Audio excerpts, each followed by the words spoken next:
통독하며 기도하였습니다. 아멘.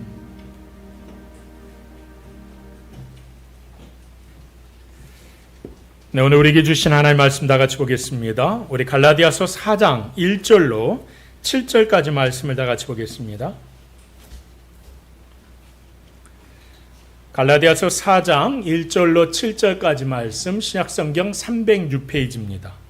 제가 읽은 성경은 306쪽.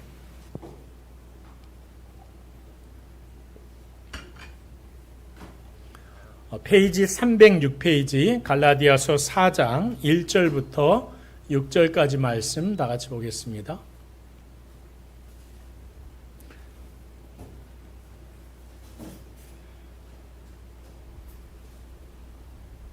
네, 우리 다 찾으셨으면 1절부터 함께 교독하겠습니다. 제가 먼저 1절 읽습니다. 내가 또 말하노니 유업을 이을 자가 모든 것의 주인이나 어렸을 동안에는 종과 다름이 없어서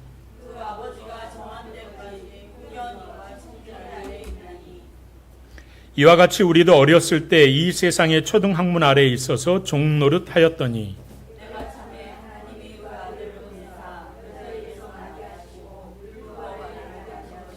율법 아래에 있는 자들을 속량하시고 우리로 아들의 명분을 얻게 하려 하심이라. 아들의 영을 우리의 마음 가운데 보내사 아빠 아버지라 부르게 하셨느니라. 함께 읽습니다. 그러므로 내가 이후로는 종이 아니요 아들이니 아들이면 하나님으로 말미암아 유업을 받을 자니라. 아멘. 예전에 젊은 시절에 이제 지금도 젊습니다. 이게 제가 실수했네요. 실언했는데 아주 어렸던 청년 시절에 혹은 청소년 시절에 보았던 드라마나 어떤 소설이나 이런 내용들을 보면 한결같은 하나의 플롯이 있었어요. 이게 뭐냐면 이제 그 상황이 항상 가슴 졸여서 어느 순간 저도 그런 생각을 한번 해봤던 그런 기억이 있는데, 어디선가 이름 모를 나의 어떤 고모님 혹은 삼촌이 돌아가시면서 자녀가 없어서 그 유산이 나에게 상속되었다 하는 소식.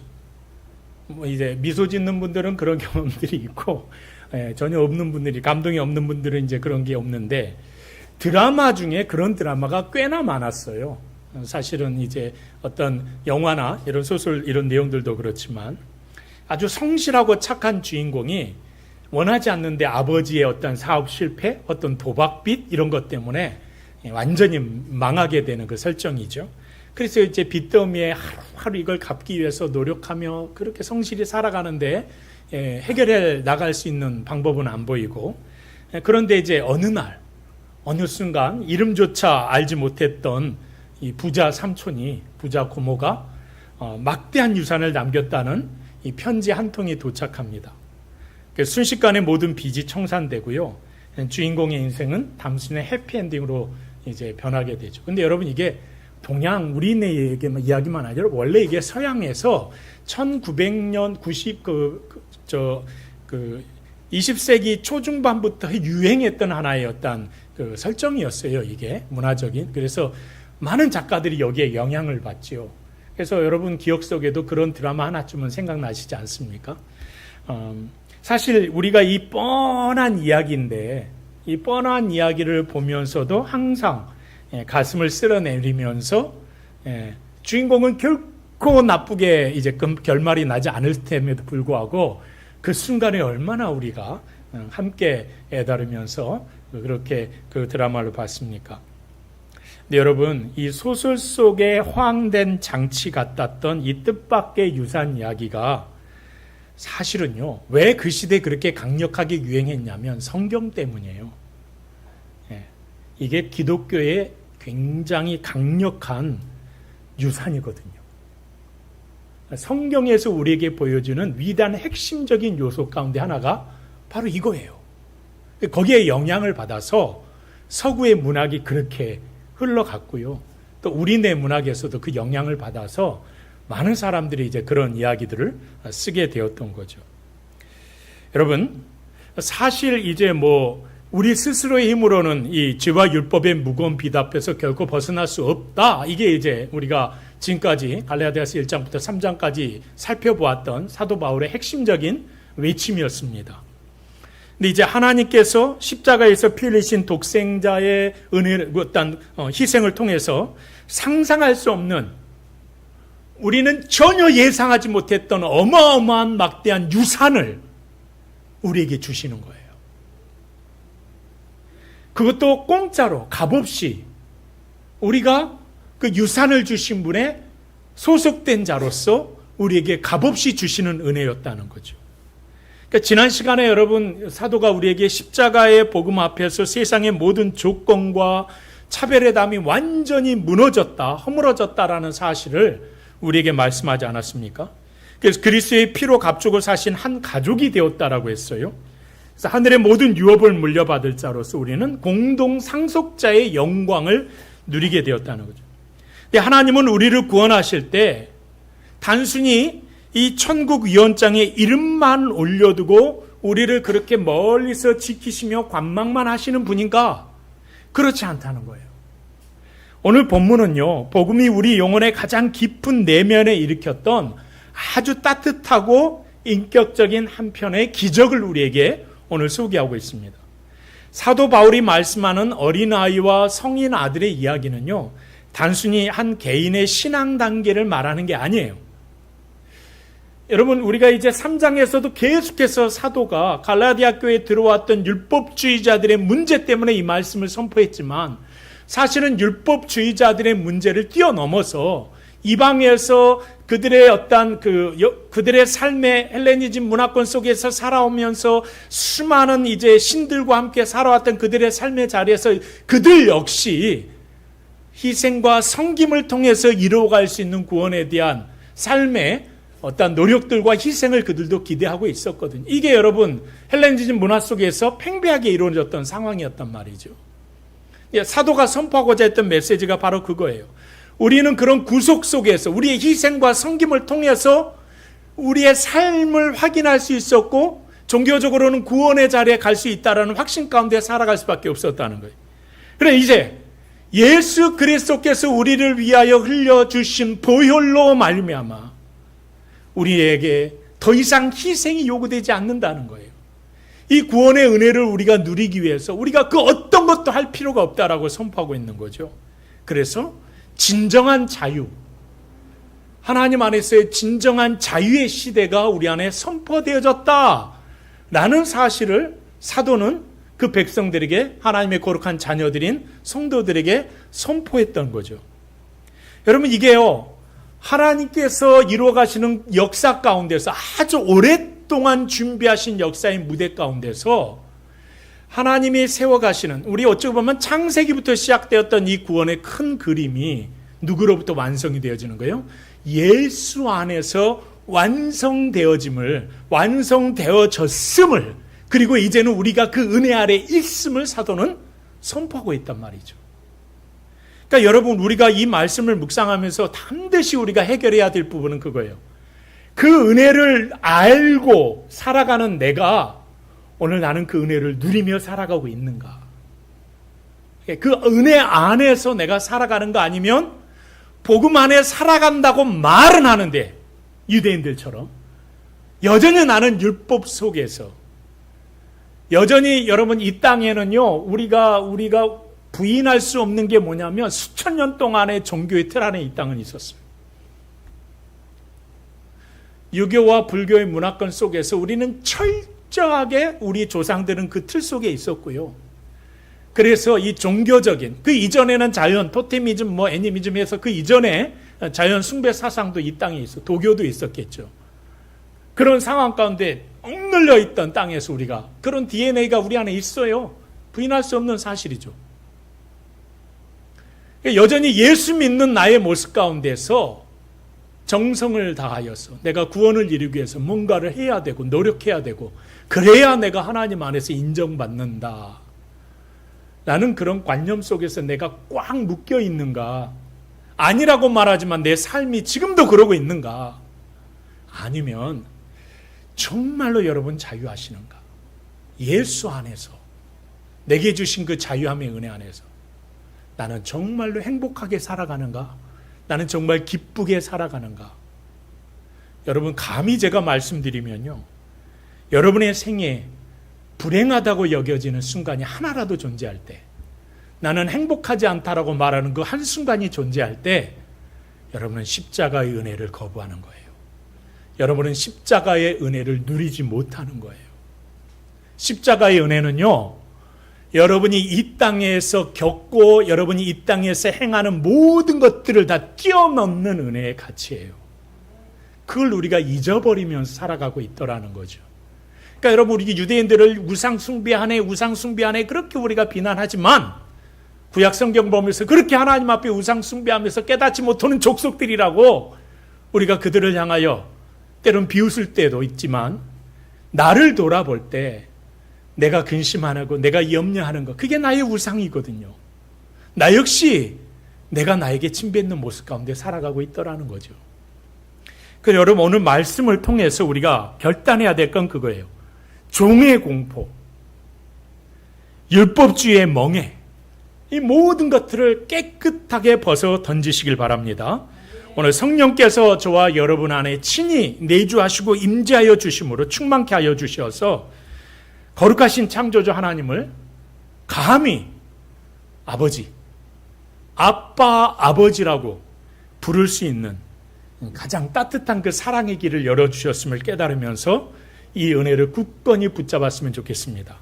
그래서 우리가 이 시간에 두려움 대신에 이제 좀 더 당당함으로 하나님의 상속자로서 누리는 그 평안과 기쁨의 은혜와 은총이 우리 안에 있기를 주의 이름으로 간절히 축원합니다.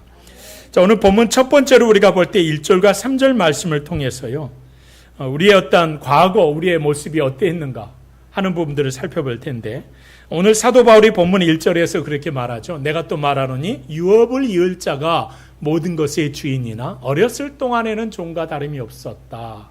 이 말씀 잘 보세요.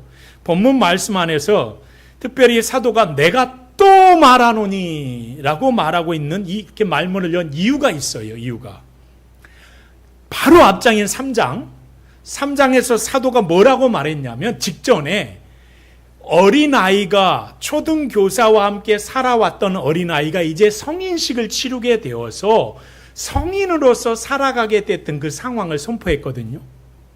그 상황을 선포하면서 그리스도의 옷을 입고 이제 우리 역시 하나님의 자녀된 삶의 위치에 거하게 되었다 라는 말씀을 선포했어요. 그리고 나서 이제 내가 또 말한다라고 말하는 이 이야기의 핵심은 그거예요. 앞에 말씀을 선포했음에도 불구하고 하나님의 마음에 염려함이 있는 거예요. 한번 말했는데 잘 못 알아들은 것 같아. 이거 잘 깨닫고 결단하고 살아가면 좋겠는데 이거 한 번 갖고는 안 될 것 같아. 그러니까 무슨 고민이 있는 거예요. 하나님 아버지의 마음이 그의 마음에 투영되어서 사도 바울이 갈라디아 교회를 바라보면서 영적 아비의 마음이 다시 생기는 거예요. 그래서 그 고민 때문에 이렇게 말하는 거예요. 이 엄청난 신분의 변화를 하나님의 자녀들이 아멘 했어요. 아멘. 여러분도 아멘 하시죠? 문제는 머리로만 알고 있다는, 머리로만 알고 삶으로 살아가지 못한다는 거예요. 그래서 이전에도 바울이 이 복음 전했거든요. 그런데 그들이 순식간에 율법적으로 회개하는 모습을 보면서 저들이 이번에 또 아멘 할 텐데, 아멘으로 끝나고 실제 삶의 현장에서 여전히 율법주의의 그 틀 안에서 살아가면 어떡하지?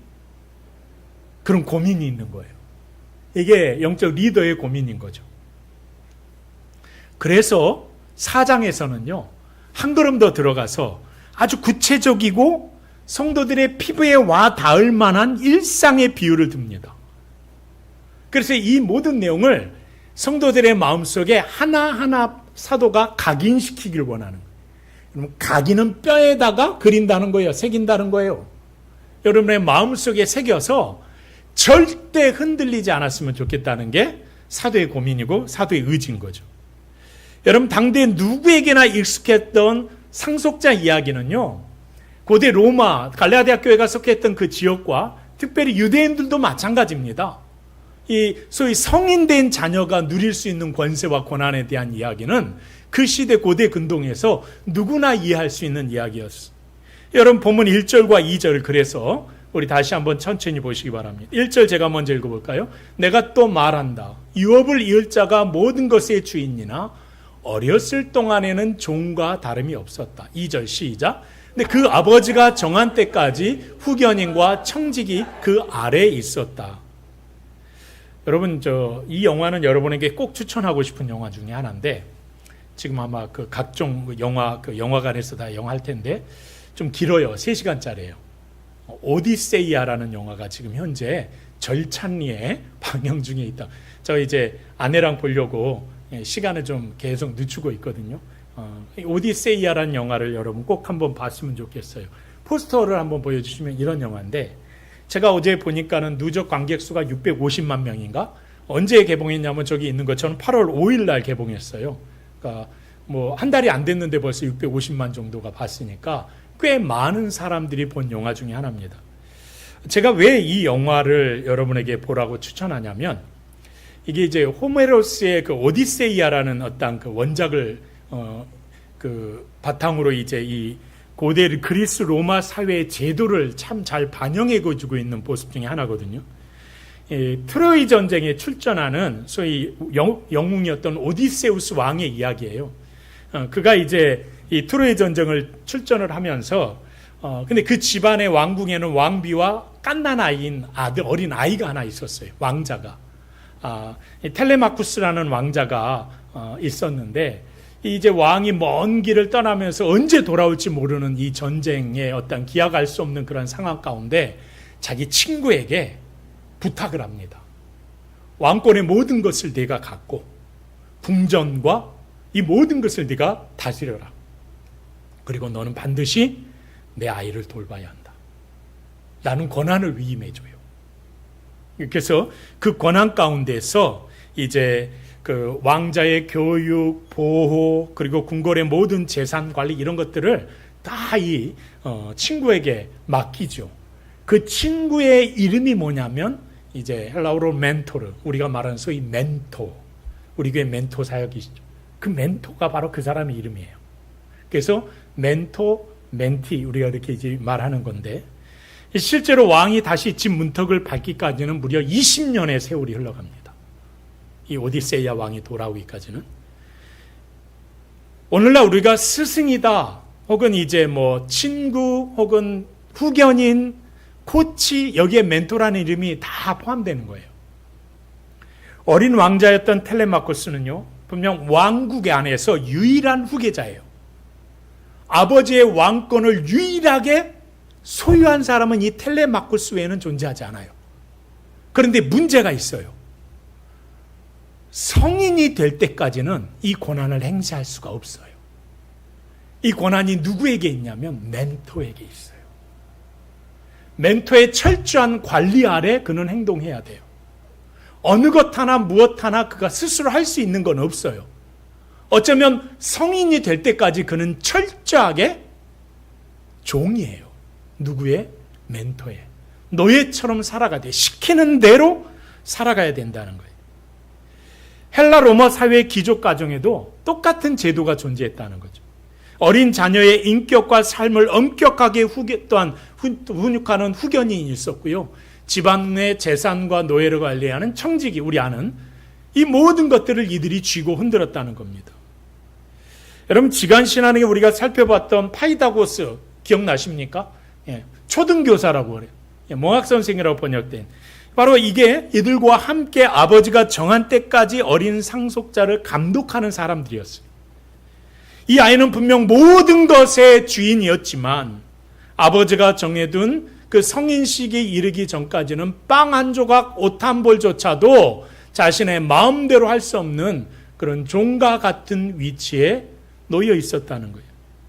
여러분, 판단이 미숙한 어린 상속자가 혹여라도 가문의 유업을 탕진하지 않도록 하는 정한 기간까지 후견인의 제도를 두어서 그의 엄격한 규율 아래 두게 했던 하나의 제도였어요. 여러분, 그래서 바울은 바로 이 멘토와 후견인의 통제를 오늘 뭐라고 말해요? 영적인 구속사 안에서 이끌어오기 시작한 거예요. 본문 3절을 보시면 바로 그래서 이 말을 하는 겁니다. 이와 같이 우리도 어렸을 때는 이 세상의 초등학문에 있어서 종노릇하였다. 이게 어디에 있었다는 거예요? 율법 아래에 우리도 있었다는 거예요. 율법이 그런 역할을 하고 있었다는 거예요. 누구에 이르기까지? 성인식에 이르기까지 우리를 그리스도의 장성한 자녀의 위치에 이를 수 있도록 예수 그리스도의 십자가의 구속의 은혜가 우리 안에 임할 때까지는 율법은 그런 역할을 하는 존재였다 라고 사도는 우리에게 선포하고 있는 겁니다. 본문에서 여러분 종노릇하였더니라는 이 단어를 보시면요, 원문으로 보면 이게 뭐냐면, 문법을 좀 말씀드리면 완료 수동태예요. 그러니까 수동태라는 말은 무슨 말이냐면, 우리가 어떤 내 힘으로 내 결단으로 그 율법의 지배에서 내 스스로는 능동적으로 절대 빠져나올 수 없다라는 게 수동태란 말입니다. 완료 시제라는 말은 무슨 말이냐면, 모세가 여러분 시내산에서 율법을 받았던 그 아득한 과거부터 시작된 통제였다 라는 표현이거든요. 이 말이 무슨 말이에요?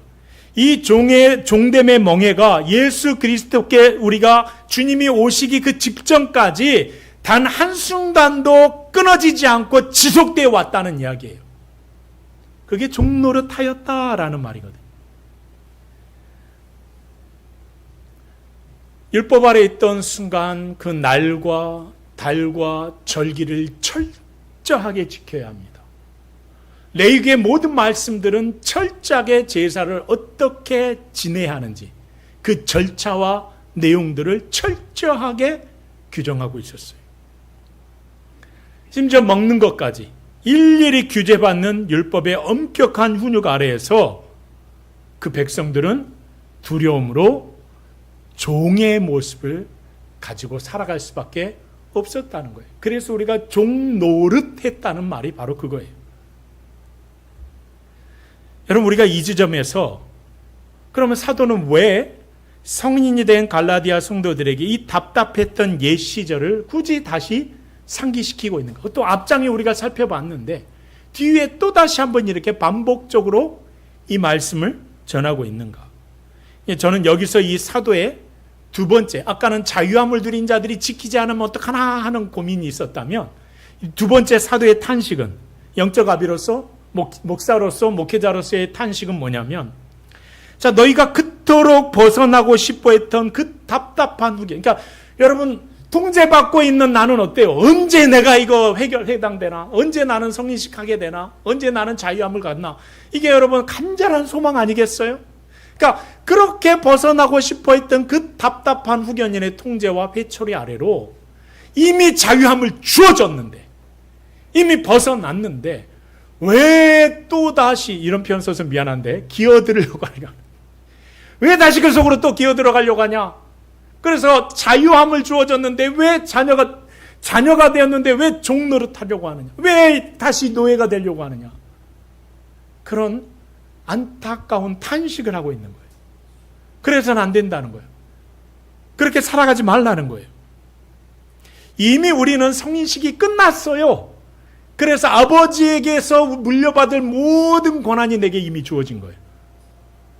그걸 누리면서 살아가면 되는 존재가 된 거예요. 그래서 우리가 여러분 기도할 때 요거는 기도하고 요거는 기도해서는 안 돼. 요거는 성도가 기도해야 할 부분이지만 요거는 절대 하면 안 되라는 여러분 가이드라인이 있습니까? 없죠. 성경은 모든 것을 기도할 수 있다고 말했어요. 물론 모든 것을 기도할 수 있지만 주시는 분은 하나님이시니까 하나님이 우리의 형편과 상황에 따라 주실 수 있어요. 그러다 그 어떤 것을 구한다고 해도 기도할 때 하나님이 책망하시지 않아요.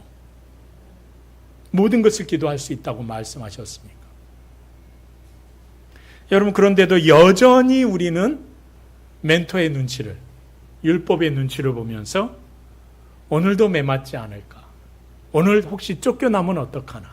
하는 이런 불안과 염려와 근심 속에서 떨면서 살아가는 상속자의 모습으로 그렇게 살아간다는 거예요.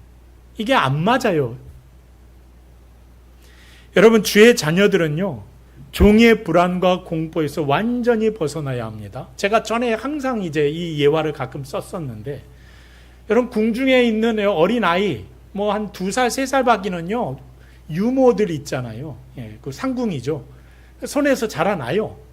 먹이면 감사하게 먹고 응가했을 때 갈아주면 감사하게 하고. 그런데 이 아이가 어느 순간 우리 아버지가 왕이네?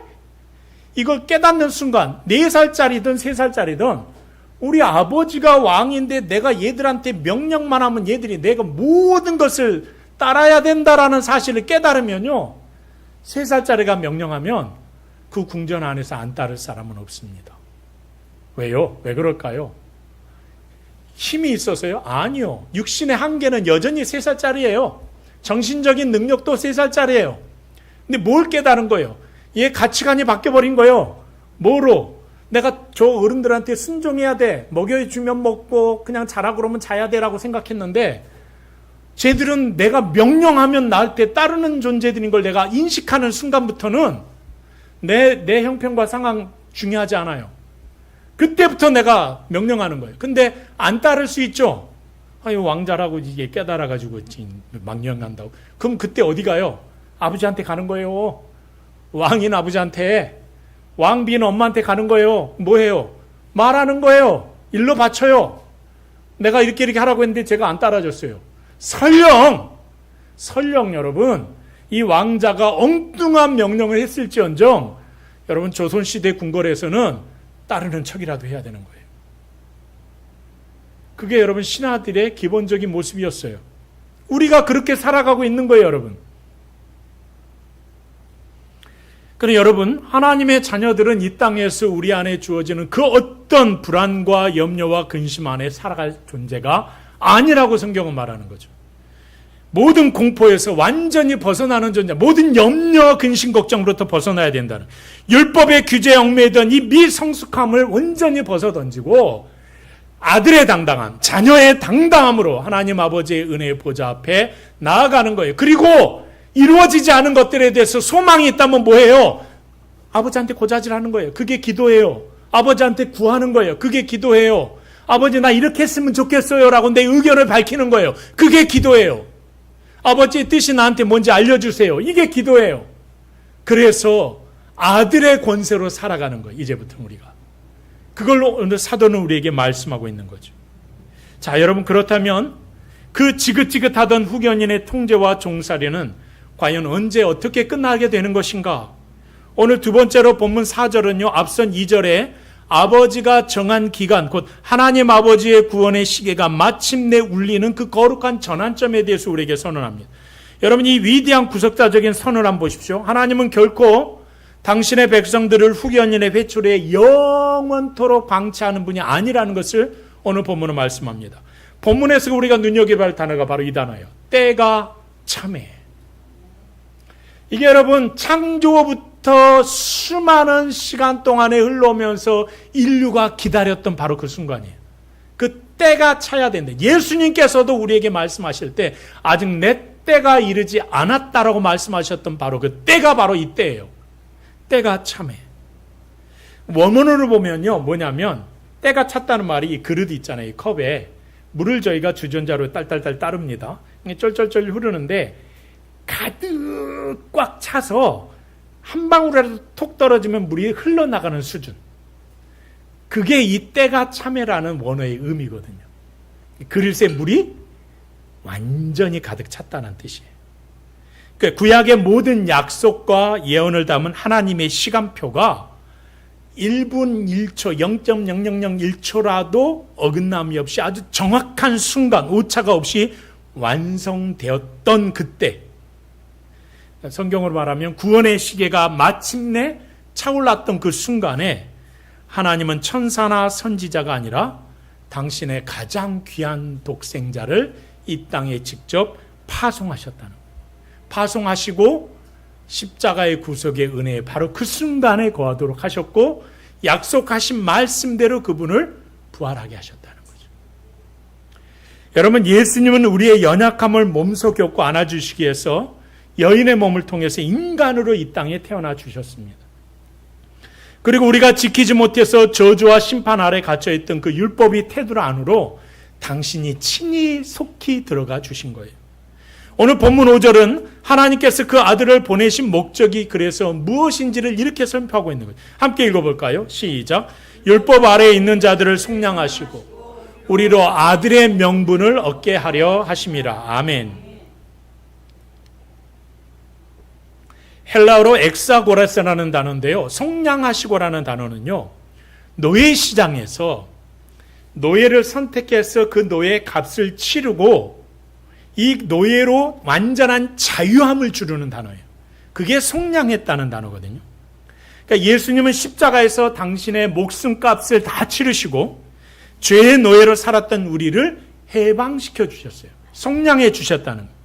근데 주님은 우리를 노예에서 겨우 풀어준 평민 정도로 내버려 두신 게 아니라는 거예요. 하나님 아버지의 모든 것을 물려받을 양자, 즉 진정한 자녀로 모든 것을 회복시켜 주셨다는 거예요. 당당한 신분을 우리에게 완벽하게 회복시켜 주신 거예요.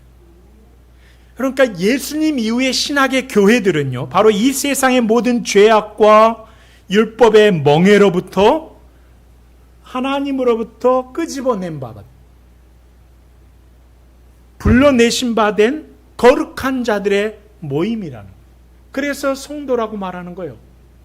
거룩하게 부르심 받은 자들의 모임.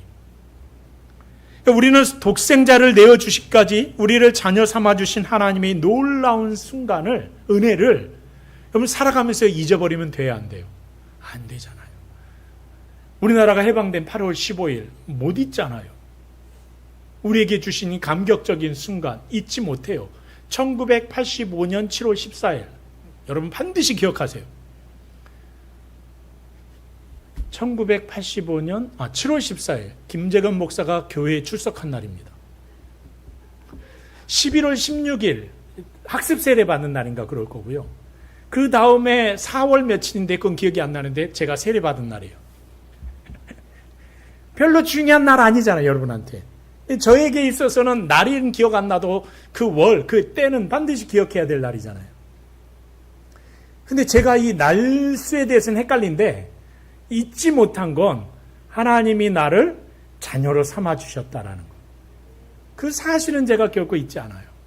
그래서 당당한 거예요. 그래서 떳떳한 거예요. 그래서 자유한 거예요. 사랑하는 여러분, 하나님 아버지의 모든 것을 물려받을 진짜 자녀, 하나님의 거룩한 백성됨으로 우리를 이 땅에 이루어 주신 그 놀라우신 은혜를 이미 우리에게 다 부어 주셨다는 이 놀라운 사실, 어느 한가도 우리가 잊어버려서는 안 된다는 거예요. 에베소 3장 12절 말씀 보십시오. 사도가 이렇게 말하죠. 우리가 그 안에서 그를 믿음으로 말미암아 담대함과 확신을 가지고 하나님께, 제가 여기다 하나 넣었거든요, 당당하게 나아감을 얻었다. 누구에게까지? 하나님 앞에까지. 그 그리스도의 십자가의 구속의 연합과 여기까지 있는 거예요. 그러니까 그 사랑 안에서 아들의 참된 자유를 누리게 되는 거예요. 날마다 우리가 걸어가는 걸음은 패잔병의 걸음이 아니에요. 승리자의 걸음이라는 거예요. 그 사실을 여러분 기억하시길 바랍니다. 마지막 세 번째로 오늘 본문 6절과 7절 말씀 우리가 함께 볼 때, 여러분 솔직히 우리의 현실은요, 머리로는 이제 아멘 했어요. 하나님의 자녀다. 나는 하늘의 상속자다. 앞뒤 옆 사람과 한번, 하나님의 상속자십니다. 인사하겠습니다. 다시 한번, 하나님의 자녀 되십니다. 근데 여러분 보세요. 이분의 현재 모습이 하나님의 자녀처럼 보여요? 상속자 같아요? 자녀가 저렇게? 상속자가 저런다고?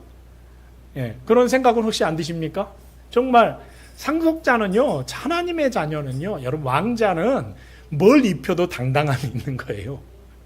뭘 여러분 어떤 자리에 앉아 있어도 왕자로서의 품격이 있는 거예요. 그렇죠?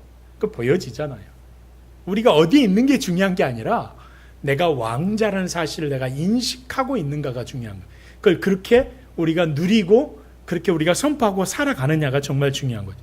문제는 여전히 우리는 삶의 크고 작은 문제와 고난이 앞이 우리에게 다가오면, 그러니까 성경은 분명히 이게 사탄이 우리에게 주는 거라고 그랬거든요.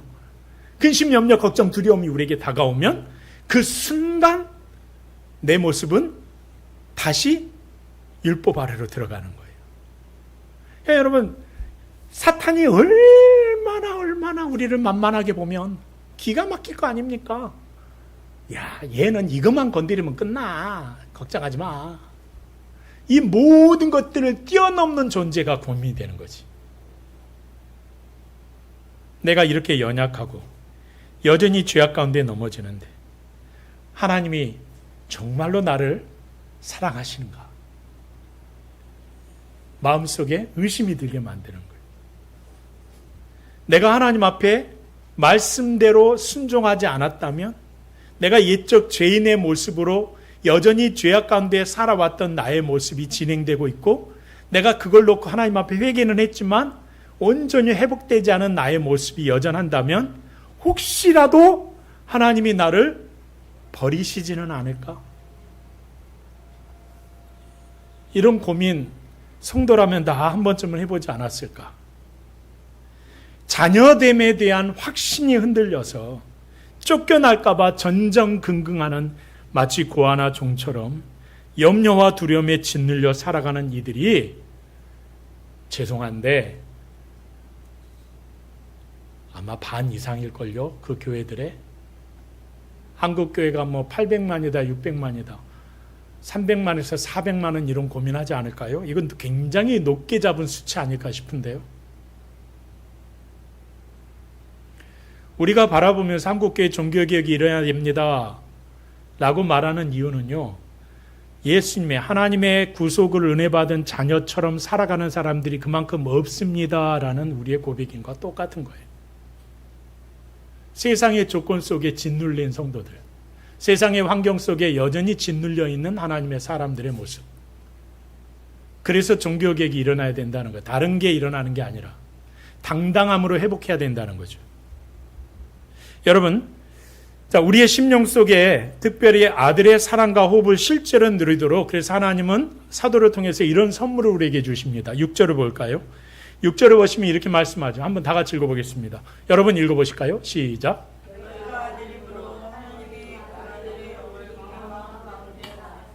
아빠 아버지라 부르게 하셨느니라. 아멘. 하나님은 당신의 영, 그 아들의 영을 우리의 마음에 보내셨습니다. 성경에서 마음은 단순한 감정의 자리가 아니라고 말씀드렸어요. 우리의 인격, 지정의를 완전히 포함한 모든 전인격의 어떤 인생 전체를 의미하는 게 마음이다. 이 마음에 부어주신 은혜가 뭐냐? 그러니까 성령님은 단순히 우리의 생각을 교정해주고 방향을 틀어주는 분이 아니라는 거예요. 이 말씀을 의미하는 것. 전인격을 주관하시는 분이라는 거예요. 지치고 상처받은 영혼들, 두려움에 떠는 자들에게 우리의 가장 깊은 내면에 직접 성령께서 찾아오셔서 뭐라고 말씀하시냐면 걱정하지 마라. 너는 버림받지 않을 거야. 너는 결코 버려진 존재가 아니야. 너는 하나님의 아들이야. 이걸 확인시켜 주신다네. 끊임없이. 그러니까 여러분 성령 충만함과 성경에 민감한다는 말은 무슨 말이냐면 내가 가장 연약했을 것 같은 순간에 하나님의 성령의 음성을 듣는 거예요. 그래서 내 삶을 변화시키는 거예요. 내 삶을 역동적으로 회복시키는 거예요. 그게 성령 충만함의 은혜예요. 하나님의 음성에 귀 기울이는 것. 그래서 내가 누구인가를 다시 회복시키고 회복함으로 세상을 향하여 선언하고 선포하고 명령하고 내 삶에 대해서 악한 사탄 영에 대해서 선포하고 선언하는 것이 하나님의 자녀된 권세 아니겠어요? 권세. 여러분 왕자와 공주가 할 수 있는 일은 다른 게 아니에요. 선포하는 일이에요. 명령하는 일이에요. 여러분 종의 언어는요. 항상 내가 혼나지 않을까? 내가 따르지 않으면 내가 크게 혼날 텐데 이거 내가 하지 않으면 하나님 주인으로부터 내가 꾸지람을 당할 텐데 퇴출이 당할 텐데 쫓겨날 텐데 이게 종의 언어예요. 종의 생각이에요. 두려움과 계산의 언어는 종의 언어예요. 아들의 영이 우리의 마음에 들어오는 순간 이 여러분 종의 언어는 산산조각 나는 거예요. 어린아이가 위험에 처했을 때 여러분 계산 없이 부모 품으로 달려들잖아요. 그럼 뭐라고 말합니까? 엄마! 하고 뛰어들잖아요. 아빠! 하고 뛰어들죠. 그 아이가 위험에 처했을 때 내가 저분에게 뛰어들었을 때 저분이 나를 두 팔로 안아주실까? 아니면 저분이 나를 밀쳐내실까? 내가 저분의 마음에 지금 합당한가? 나를 안아주고 보호질 수 있는 그런 모습으로 내가 지금 저분 앞에 마음에 들게 그렇게 내가 살아왔나? 나한테 내가 그렇게 그분의 기쁨의 존재가 되고 있나? 이거 계산하면서 뛰어듭니까? 절대 안 그러죠. 여러분, 우리 교회에 어느 목사님의 손녀딸이 있어요. 할머니 할아버지 형편 안 봐요. 할머니 할아버지 아프고 피곤해도요, 그냥 품에 뛰어드는 거예요. 그쵸, 사모님? 우리 할머니가 오늘 피곤하시니까 아프시니까 내가 여기 있으면 안 되겠다. 전혀 고려하지 않습니다. 우리가 그런 아이를 향해서 못된 아이, 버릇없는 아이 라고 말하지 않아요. 왜 그래요? 이 아이는 그런 자격이 있다고 생각하고 뛰어들거든요. 그게 아버지를 향한 아이의 행동이에요. 아빠, 아버지라고 부르는 여러분 자격을 가진 게 바로 이 모습이에요. 아람어로요, 아빠, 어린아이가 우리가 아는 아빠랑 똑같은 단어, 이게. 아빠라는 단어가 아빠 품에 안겨서 아버지와 그 자녀가 가장 친밀하고 격이 없이 부르는 호칭이 바로 아빠예요. 아빠. 여러분 생각해 보세요. 당시 유대인들이 이 거룩하신 하나님의 이름을 부를 때 얼마나 두려움에, 그래서 함부로 하나님의 이름을 부를 수 없었어요. 그래서 정말로 그네들이 하나님의 이름을 뭐라고 불렀냐 잘 몰라요. 성경에 겨우 나온 게 야훼, 여호와, 엘, 뭐 이런 여러 가지 그런 이름들이 그 안에 들어가요. 이건 다 하나님을 부를 때, 어떤 상황에 부를 때 부르는 거지 실제 하나님을 어떻게 불러요? 못 불러요. 두려워서. 성경을 쓸 때도 그랬대잖아요. 사본할 때. 성경을 쓰다가 하나님의 이름이 나오면 정성스럽게 손을 닦고 다시 여러분 먹을 갈아서 하나님 이름 쓰는 붓이 따로 있어요. 그래서 그걸 가지고 다시 써요. 그리고 다른 말씀을 또 옮겨 적었다잖아요. 그 정도로 하나님의 이름은 거룩하네요. 함부로 부를 수 없는 이름이에요. 근데 그 성령께서 그 하나님을 향하여 두려움 없이 우리에게 아빠, 아버지라 부르짖는 인격적인 친밀함, 격이 없는, 통제할 수 없는 그 친밀함을 허락하셨다는 거예요. 근데 여러분, 여기서 우리가 결코 놓쳐서는 안 될 전율적인 복음의 신비가 이 안에 있는 거예요. 성경에서 이 아빠라는 단어가 여러분 기억 속에서 한번 찾아보세요. 가장 고통스럽고 때로는 비극적일 수 있고 가장 아프고도 찬란하게 터져나온 자리가 어딘 지점이었어요? 마가복음 14장 36절. 십자가의 죽음 앞에 둔 예수님께서 겟세마네 동산에서 핏방울을 이 같은 땀을 흘리시면서 엎드리셨던 바로 그 자리. 아바, 아버지요. 주님이 온몸이 찢겨나가는 그 십자가의 극심한 고통과 이 찢길 같은 어둠 속에서 하나님을 향하여서 뭐라고 불러요? 아빠, 아버지시오. 이제 내가 아버지의 뜻대로 이 모든 것을 앞에 올려드립니다. 내 뜻대로 하지 마시고 아버지의 뜻대로 해주세요. 오늘 성령께서 지금 우리 마음에 부어주신 이름, 그 처절한 밤에 주님이 부르셨던 아빠, 아버지와 동일한 이름이에요. 여러분, 이게 무엇을 의미할까요? 우리가 부르는 아빠, 아버지는 날씨 좋고 평안하고 한가할 때만 부르는 노래가 아니라는 거예요. 인생의 가장 어두운 밤에도, 십자가의 고난이 숨이 턱끝까지 차오르는 그 절망의 순간에도 하나님은 여전히 나의 아빠가 되신다는 절대적인 신뢰의 고백이 주님의 임성 가운데 터져 나온 것이고 오늘 우리에게 요구되어지는 거예요. 우리도 할 수 있는 거예요. 우리에게 허락되어진 거예요.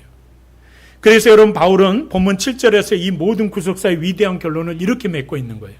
다 같이 읽어봅시다. 그러므로 시작. 그러므로 내가 이후로는 종이 아니요 아들이니 아들이면 하나님으로 말미암아 유업을 받을 자니라. 아멘. 여러분, 바울이 쓴 표현의 변화를 눈여겨보세요. 6절 아까 앞에 보시면 너희는 이라고 했어요. 그 공동체를 향해서. 오늘 7절에서는 내가라고 성도 한 사람을 가리킵니다. 그러니까 더 이상 종이 아니라 하나님의 아들이다라는 거예요. 이 상속자의 자격은 우리의 결심이나 노력을 얻는 게 아니라는 거예요. 오직 하나님의 은혜로 거저 주어진 것이기 때문에 이 땅 어느 곳에서도 이 신분을 빼앗을 자가 없다는 겁니다. 여러분, 그러니까 기억하세요. 우리는 벌 받을까 봐 눈치 보는 종이 아니에요. 겟세마네 십자가의 사랑으로 우리를 부름받아서 하나님을 전심으로 사랑하고 기뻐할 수 있는 아들이에요. 자녀됨의 권한이 우리에게 주어졌어요. 어떤 절망과 고통, 고난 속에서도 여러분은 하나님을 향하여 아버지, 아빠라고 부를 수 있고 그 친밀함의 은혜의 품으로 들어가게 될 때 나의 아빠 되시는 하나님께서 나의 모든 것을 책임져 주시는 은혜가 우리 안에 임한다는 사실을 기억하시길 간절히 축원합니다. 사랑하는 여러분, 오늘 주신 복음의 진리를 세 가지로 우리의 마음에 새겼으면 좋겠습니다. 다 같이 화면 보시면서 한번 읽어볼까요? 첫 번째, 시작. 우리는 더 이상 율법과 초등학문의 공포 아래 갇혀 종노릇하던 미성숙한 옛사람이 아닙니다. 두 번째, 때가 참에 예수 그리스도께서 십자가의 피값으로 우리를 속량하사 우리에게 완전한 아들의 명분을 주셨습니다. 세 번째, 성령께서 우리 마음 가운데 친히 오셔서 하나님을 아빠 아버지라 부르게 하시는 친밀한 특권을 주셨습니다. 이 세 가지를 가슴에 꼭 새길 수 있기를 바랍니다. 이 시간 함께 우리 종의 두려움과 불안을 십자가 앞에 다 내려놓으시고 날마다 성령 안에서 아빠 아버지를 부르며 그 은혜의 보좌 앞으로 당당히 달려나가시는 상속자다운 삶으로 살아가는 주의 자녀 되기를 간절히 소망하면서 우리 함께 이 시간 말씀을 붙잡고 함께 세 가지 기도 제목 가지고 함께 기도하겠습니다. 율법의 종살이에서 우리를 속량하사 양자의 명분을 주신 은혜를 찬양하길 원합니다. 성령 안에서 하나님을 아빠 아버지라 부르는 친밀한 교제를 날마다 누리며 살아가게 하시옵소서. 세상의 초등학문과 같은 종의 명예로 다시 돌아가지 않게 하시고 하나님이 주시는 자녀됨에 상속자됨에 아름다운 은혜 안에서 자유함을 살아가게 하소서. 우리 다 같이 함께 기도하겠습니다. 존귀하신